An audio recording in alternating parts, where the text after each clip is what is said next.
All right, we're back again at Sports Club Florida, and you're listening to Low at the Florida Citrus Sport High School Football Meeting. We're here with the associate head coach and defensive coordinator, Coach Correy Boat. Man, Coach, what's going on? Good, brother. How you doing, man? Oh, man, glad you guys can make it. Yes, man. sir. Yes, sir. It's so exciting to have Lake Gibson in the building. Yes, sir. Yes, sir. Right? I know a little bit about Lakeland. I was just talking to a couple of the guys right there. Had a couple of friends that played at Lake Gibson and ran track back in the day. Yes, I'm sir. like old school. Hey, you know. I don't know if Lake Gibson know about the tradition they had. They had some burners now. They used to be really good, yes. Yeah. Deep tradition. Deep tradition at Lake Gibson. I know a little bit about it. I remember we had one guy, and it's an old school. These boys might lose their mind. I tell them they had a guy at their school that ran a 10.3 100 meters. Oh, yeah. Yeah, they probably didn't know about that there, right? They don't know about all that speed. No, you're not. Yeah, they probably know about that. They had one of the 10.3, you had a 10.4, the 4x1 that went a 40.01. God.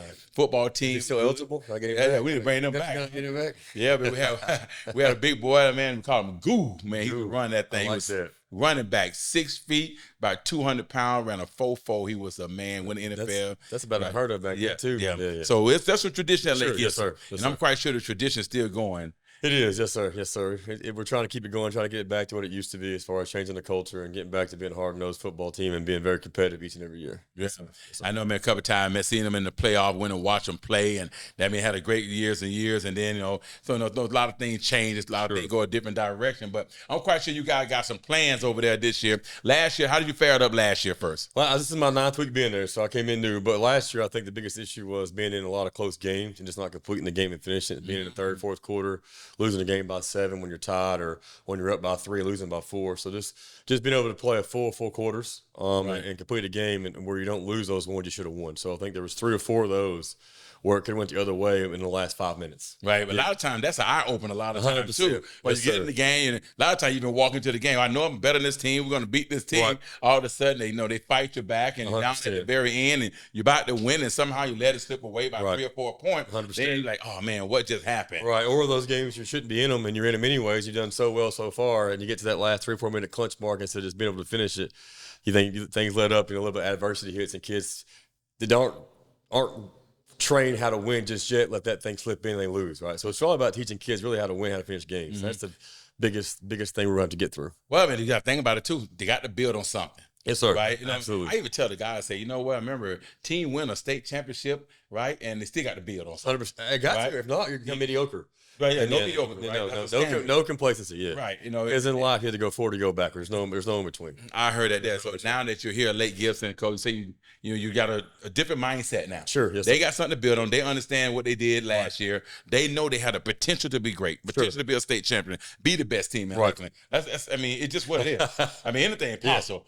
Sure, People absolutely. say that, but I mean, I go back to Bartow, who haven't went to a playoff in 17 years. Oh, yeah. Now here they'll look at what they did this year. They got a good squad too. Anything is possible. Absolutely. But you got to get it done. You got to believe in it first. You got to believe in it, buy in, and then after that, you just got to work for it. Exactly. So how long you say you've been there, Coach? 9 weeks. This will be 9 weeks. At the end of this week, it'll be 10 weeks starting Monday. Yes, sir. Okay, so everyone come in with a plan. Yes, sir. No off season. No off season. What's the plan to get Kathleen to that next level? Lake Gibson. They get to that next level. My bad. I can't I talked so many Lakeland people though. Yeah, let's get Lake Gibson to that next Like I level. said, I think we got 8 guys that are starting. They're going to be just going to be Okay, soft. gotcha. All right, so we're young. Like I said, but they're all mature. They're growing. They're fast. They're bought in their family, and they're coaching each other, which is great. A lot of continuity, a lot of chemistry.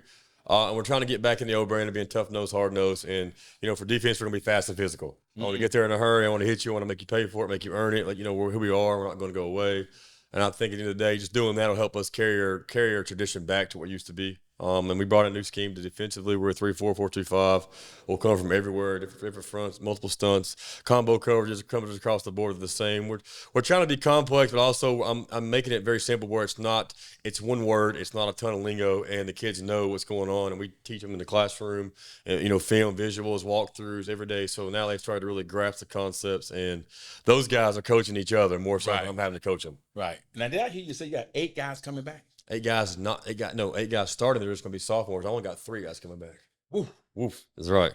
So they definitely got to be bought in. Oh, they bought in. Yeah, like I said, when you look at them, you wouldn't think they're 15. They look like they're 16, 17-year-old young men. They've got good genetics. They've got the intangibles. They've got the IQ. They've got the discipline, self-discipline, ambition, motivation, and the love for each other. So they're fun to coach. And I have to remind myself sometimes I'm chewing their tails out. They're only 15. Yeah. I know one thing I tell you, when you guys walked into the building and I started seeing them, I'm like,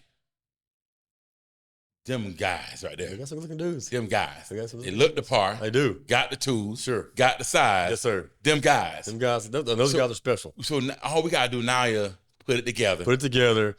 Stay bought in. Take care of business off. The biggest issue, too, for us, I feel like, is taking care of business in the classroom. Like being a good student, because a lot of our kids can be some turd birds and not realize that's more important than football. So my thing is preaching to those guys, if you're a good character of men or women, that if you can do that in the building, off the field, then winning becomes a lot easier because you already have the intangibles and the skills it takes to be a good leader. Right. Now it's just putting it all together with your football stuff. Right. Well, I think, there's so much change in football now, Coach. I know you're coming in and you've been there, and a lot of coaches want instant gratification. Sure. Let me win right now. No. But when you walk into Lake Gibson, like they walked into here, like if me and you were sitting right here and you finna meet the team for the first time, and 4 guys walked up there that's 6'1", 6'2", 6'3", 6'4", you like, whoo, we finna win today. I'm good. But that don't really happen. No. Because instant gratification don't involve coaching and developing. And it also only involves short-term satisfaction. So the thing is I used to word transitional transformation. I want to be a transformational coach. How can I help you develop? Now how can you help me? Which is transitional. So, and also you can have the best guys in the world. They're not bought in for you, don't like you, don't want to play for you, there's no relationship. Not just football, like, hey, how you doing today? How's your family? Like knowing them outside just a football game, that's how you build that continuity with those players and that love relationship. So one of the things that I always pride myself on is what I want is to get those invitations to their weddings, their graduations, and things like that outside of football, because if you have that type of relationship with those kids, then you're going to have a good football team. Exactly. They're going to play for you. They're going to run through a brick wall. Right, exactly. You just got to love on them. I love that. There go again. That phrase just came up. Run through a brick wall. That's what I was saying. They really going to run through a brick wall? Some of these kids might, Depends on when I asked to. Yeah, but I mean, they're bought in. But you know what? That's the thing about it, though. Sure. If you got them guys lined up that wouldn't run through a brick wall for you and line up for you 100%. all 4 quarters, 100%. Finish the game off. I mean, the sky's the limit 100%. From there, and now we got a whole different result the next year. And they love, and the best thing about it is you get that. Then they play for each other out of love. And the teams that play for each other out of love are the hard teams to beat. They could be the less athletic team, but they're going to play together and for each other. And those suckers are hard to beat. Yeah, I tell you what, I was talking to one of the coach, and we're talking about he score, we score, he tackle, we tackle. Absolutely, right. Ain't no me, ain't no I, ain't no selfishness. No, let's just get it done. Here's the thing about it. I said about when you do it that way, if you work together as a team. Sure. First of all, you're going to win more games. 100%. Should. In theory, you should. Right, in theory. Second of all, college coach is going to come now. I got a whole group down there that's balling now. Right. Then I'm coming to watch him, but then I'm watching him. Now everybody eat. Right. Everybody's eating. Everybody's getting looks. And the most impressive thing is you have a culture that's balling, that's out of love, that's playing for each other. So it makes it more fun. It's exciting. Right, right. Things there are going well. Like, it's one of those things, like, how do you get that chemistry? But like I said, it's all about building the foundation of a relationship with the players, and at that point, it just starts to grow. Right. I tell you, we always talk about coaches, players, relationship. That is huge nowadays because kids can go. They move so many different ways now. If you have a strong coach-player relationship, you know, man, you got a good chance of keeping the kids. Where are you going? And you make it fun. You make it. And the biggest thing is, too, in this generation, these millennials, well, I'm one, but the newer millennials, like, it's all about eye candy. How are you making it fun? How are you showing your program off? What are you doing for certain things to get everybody excited in the community? So you got to be able to give eye candy as well as the relationships. So it goes hand in hand together, but making it fun. Right. Making it fun. Yeah, but no, that's an image and that's authentic. 100%. 100%. Well, I like I say, making it fun. You got the athletes here to make it fun and just kind of building that tradition or get that tradition back. Sure. Right. And build a new culture, though. Yes, sir. I mean, yes, it's your way now. Yeah, absolutely. It bought into you and what you guys are doing. Sure. So, and your coaching staff as a whole. You have one young man right here. I know you just got there maybe 9-10 weeks ago, but I know you know something about him because we asked the question, which one can speak? They raised their hand. I made them draw numbers. No, Aiden Garcia is a great player. He's got a motor. He's very high energy, very authentic to who he is. He's our leader on the offensive line. Knows every position. He's played all 5 positions on the offensive line. Can do it all. Knows it all. Has a heart. Has love for the game. He holds his players to high standards. He's always the one, wanting to motivate everybody when we're down. And now I finally got to steal him on defense now for some plays. I'm excited about that. It took me a while. I fought that battle for I don't know what about 3 months. I was begging. So having him on defense on the ball is huge for us as well inside. We're a little undersized in the interior, but we got guys that are willing to move around and play multiple positions for us.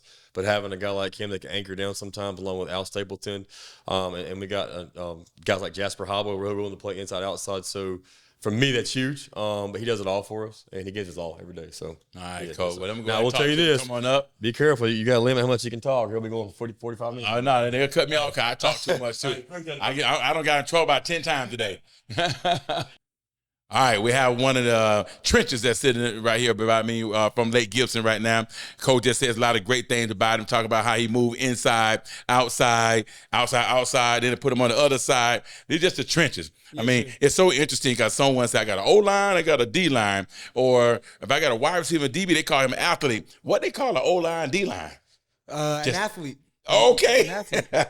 I'll take it. Well, tell them your name, what year you're going to graduate, and we already know what position you're going to play. Aiden Garcia, class of 2025. Okay, this is it. This Yes, that sir. journey. This that last ride. Yes, that sir. last ride, right? Right. Class of 2025, last ride, last opportunity to be seen in front of the school, the college, the coaches, and that last opportunity to take your team to the next level. Yes, sir. Try to be better than we was the year before. Let them follow through you as a leader, as a hard worker on the field and off the field too, which is very important because they're gonna ask that question.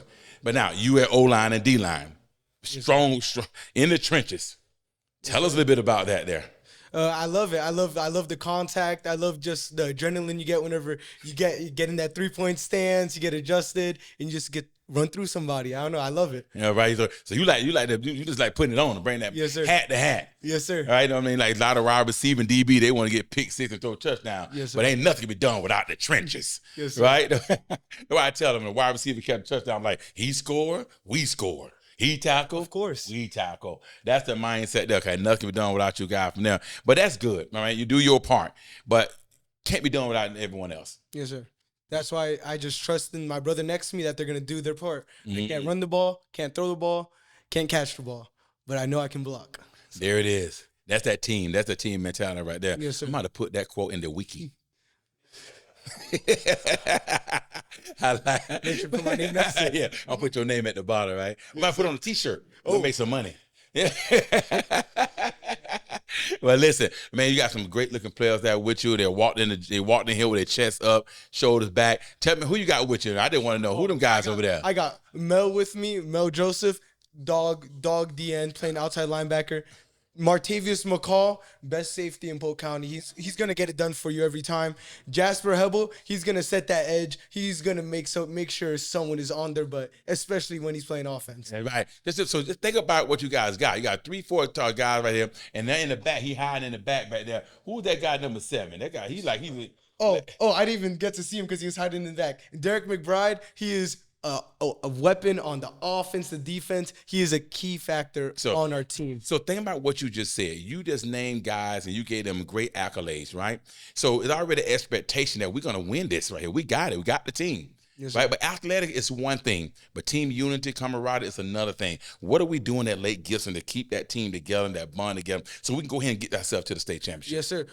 We went away on this 3-day camp, no phones, no nothing. We went to this camp over, as FCA held it. Yeah. We went against Dunbar, a lot of good teams, Port Charlotte, and we held each other at a high level, picked each other up whenever someone got low, and we really did play like a team, and we showed that we're capable of playing those high playoff teams. Man, that's something right there. So the coach already putting you guys in a position to compete on a different level and a higher level. So basically, kind of getting your battle tested. Yes, sir. Right, so now you come back. You know what I need to do to get better. I know if I won some of my battles on that field, right? Then also we got together. Cause you had fellow Christian athletes. You give them a little praise right to the God, and you're praying that we can do this together as a team. Yes, sir. So now that we're back, do you see the team applying. Yes, sir. We're definitely like before you see like individualistic guys, like they're separate groups. Now you can definitely tell that we're just one big group, one big family. Like everyone's there for each other. Like I can go to anyone on the coaching staff, anyone on the team, and just go to them to talk to them. It's more beyond just football. So team bond is very important. Yes, sir. Right? That's not going to change anyway, right? That's why it's a team. And team ain't just about preparing you for football. It's also preparing you for life, right? You know, for hard work, determination. Like even today, coming here today, looking like you guys looking, where you're dressing, where you present yourself. I just like the fact that, you know, you never get a second chance to make a first impression. You know what I'm saying? And you represent it well here at the media for Lake Gibson. So thank you guys for coming. Appreciate you and good luck on your season.